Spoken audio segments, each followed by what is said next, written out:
Kingdoms of the Dump is a charming and heartfelt homage to 16-bit SNES-era JRPGs dreamed up by two janitors.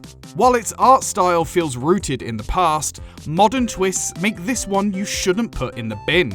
Here are 5.5 reasons why Kingdoms of the Dump is pure trash, and that's exactly why you should play it.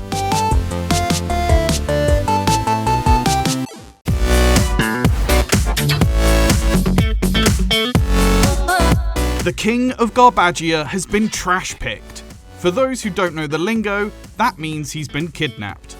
You play as the unlikely hero Dustin Binsley, a trash can knight who must come to the rescue, gathering allies and fighting his way across 5.5 fractious regions before all-out war breaks out. The makers of Kingdoms of the Dump aim to strike a tone that sits between charming and funny without descending into all-out parody.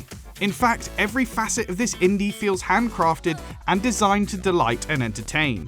And there's a big reason for that. They say, write what you know. The lead dev on Kingdoms of the Dump was a night janitor at an elementary school for 13 years. And while he sat in the break room surrounded by boxes and bins, he was inspired to create what would become the Lands of Phil. He was so immersed in this industrial cleaning fantasy that he remained a janitor throughout development, only hanging up his mop and bucket in the lead up to the game's launch. How many times have you been playing a top-down RPG and shouted at your avatar for being unable to step over a wafer-thin obstacle? You're telling me I have to travel through 7 different map screens just to get to the other side of this small twig?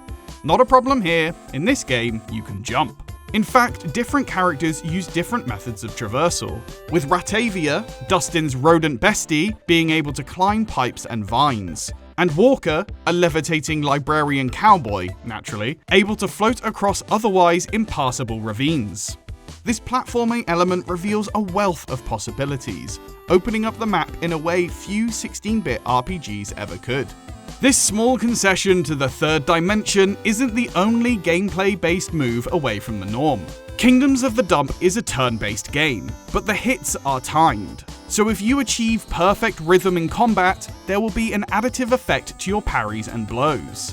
These timed hits aren't make-or-break situations telegraphed by repetitive QTEs, but an optional extra intended to add complexity and drama to the campaign.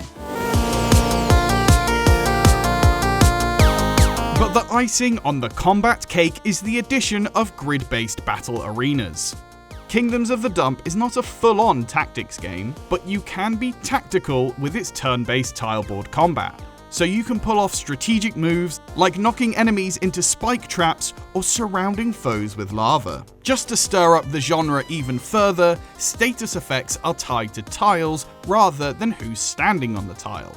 Jump onto a lava tile, you're on fire. Jump off of it, you're fine. And with multiple tile types, including negative toxic tiles, positive laundry tiles, and mold tiles that blind and confuse, your ability to maneuver around the board changes depending on how combat progresses. Working for 13 years as a janitor means you get plenty of time to reflect. In this case, reflecting on what features you'd want to put in your own video game if you ever got to create one. These guys were not lacking ideas when they hung up their overalls after a hard day's janiting?